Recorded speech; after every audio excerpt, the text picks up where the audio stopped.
Tunaenda 1 2 3. Wedding and send-off ceremonies are not just events. Ni memories ambazo familia zitazitazama generations kwa generations. And someone have to capture them beautifully. Kama utajifunza jinsi ya kushuti vizuri, unaweza kugeuza huu ujuzi kuwa chanzo cha kipato kila weekend. Leo nitakuonyesha exactly namna ninavyoshoot send-off hatua kwa hatua, na hata kama wewe ni beginner utajifunza namna ya kushoot na kutengeneza fedha out of it. Hey, my name is Luke Stava.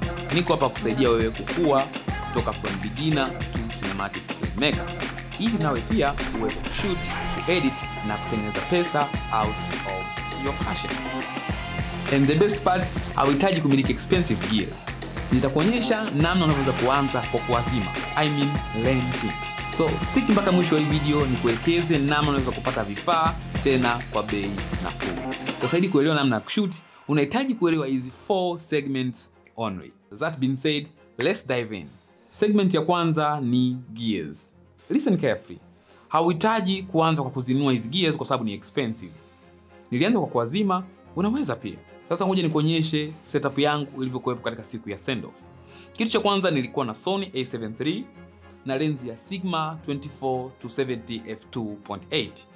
Hii lenzi ina cover almost kila kitu. Hapa ni from medium shot, close up, details, entrance, dancing na kila shot. Kwa kuwa na hii lenzi peke yake ina cover kila kitu na kufanya nisumbuke muda wa kushoot kwa kwanza kuwaza kubadilisha lens. Swali ni kwamba kwa nini lens ni perfect kwa ajili ya send off na wedding? Kuna mwanga hafifu, hii lens ni perfect kwa sababu ina aperture ya 2.8 ambayo inaruhusu mwanga mwingi kuingia na ina work out vizuri during low light.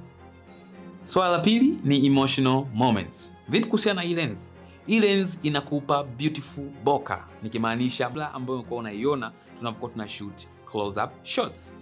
Kwa ukiwa na hii lenzi ina open mpaka 2.8 aperture ambayo inafanya mwanga mwingi uingie na kutengeneza beautiful bokeh ambayo inaenda ku create wonderful moments. Swala la tatu kujiuliza ni fast dancing. Ukiwa na body ya hii kamera ina shoot 60 frames per second mpaka 120 frames per second. Zina umuhimu gani?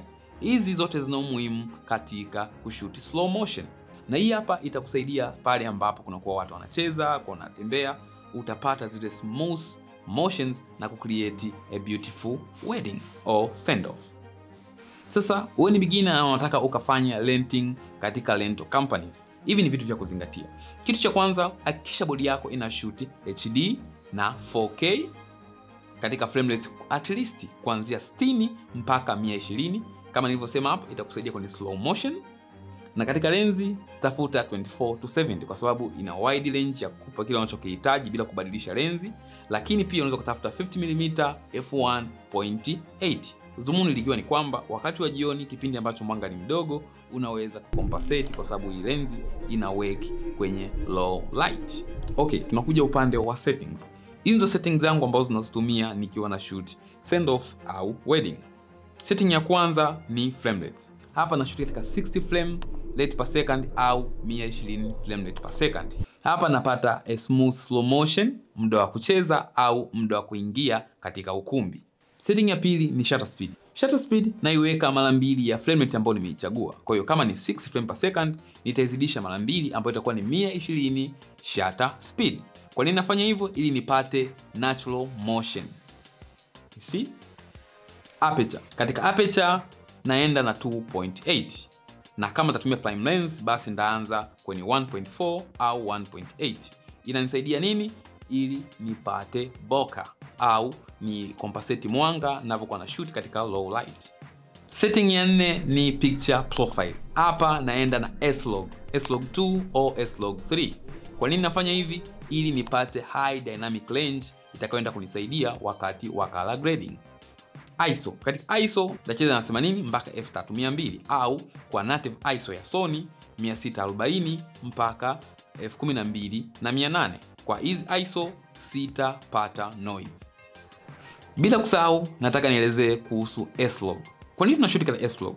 S-Log ni namna ya kushoot na kupreserve details hasa katika shadows na highlight. Hii inanisaidia mimi wakati wa kwenda kuedit na kufanya color grading nipate vitu cinematic, colorful na kitu ambacho kitaonekana more professional or movie like, kwa sababu ninakuwa na details enough kwa ajili ya kupaka rangi yangu au color grade.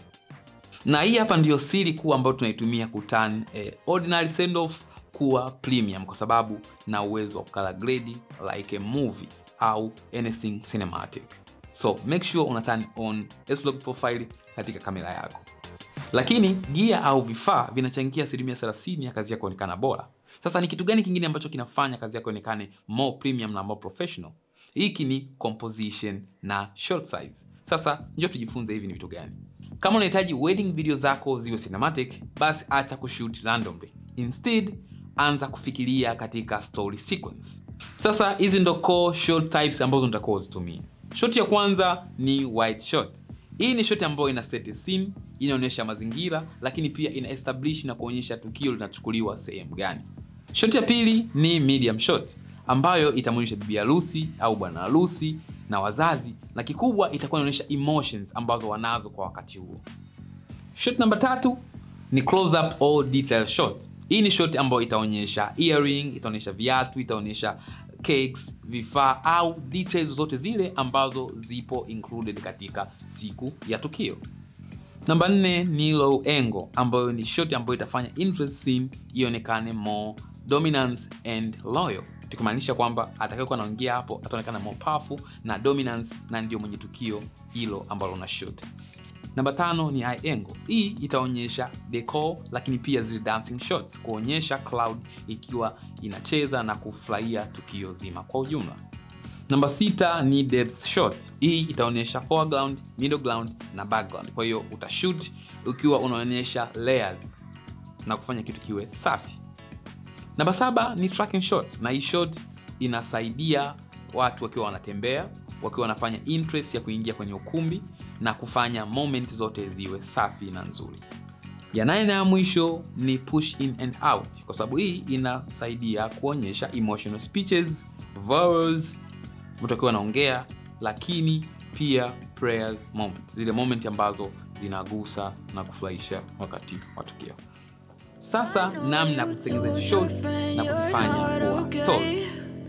Number 1, wide shot, kuonyesha location iliyopo.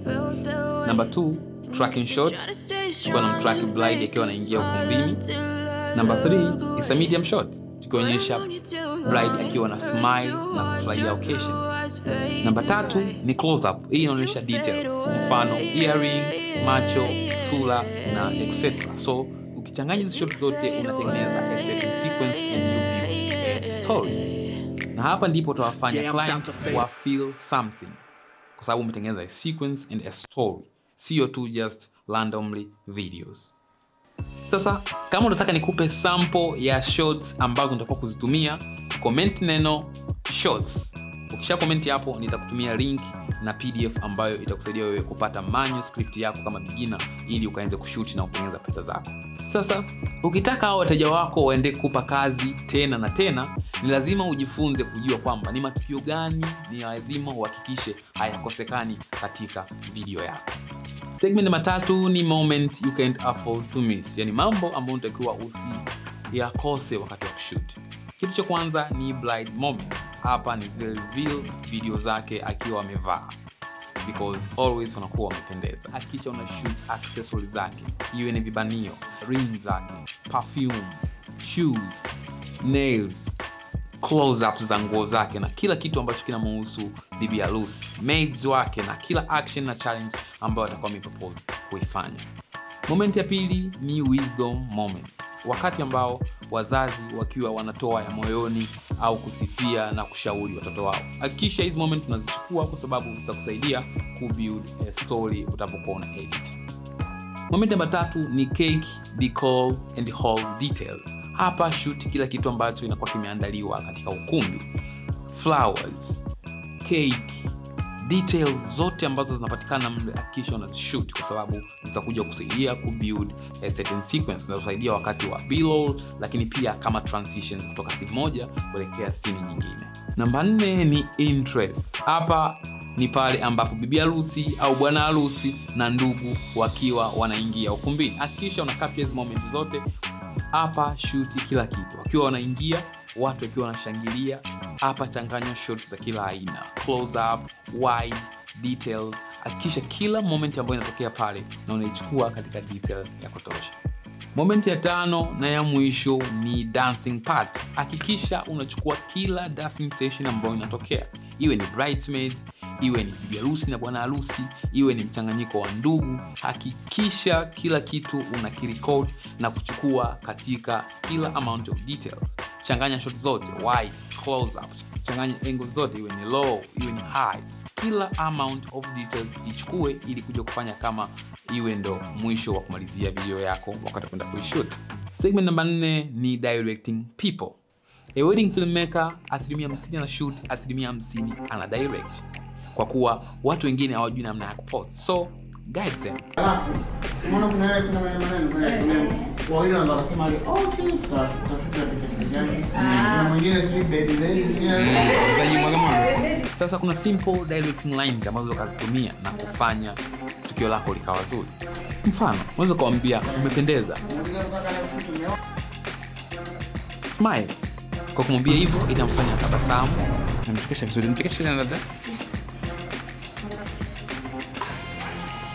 Ukiwa na smile, ile moment unaichukua na kuifanya kuwa perfect. Hamna mtu atajua kwamba ulimchekesha kitu ndio maana akacheka pale, lakini atakuwa mpata smile moment. Mambo kama hayo yanafanya action inakuwa rahisi zaidi. Vitu kama hivyo vidogo vidogo vinafanya wewe uweze kuwa direct. Hauhitaji kumiliki expensive gears ili uweze kufanya kazi kama hizi. Unachokihitaji kitu cha kwanza ni kufanya renting ya gears, learn the craft, jifunze ujuzi. Baada ya hapo, jifunze kutengeneza story out of your sequence. Baada ya hapo, utaweza kutengeneza fedha kwa kupitia harusi au send off kila weekend. Kama unahitaji more film making tutorials kama hizi, make sure una subscribe, una like na comment kwa sababu we just started. So, ciao.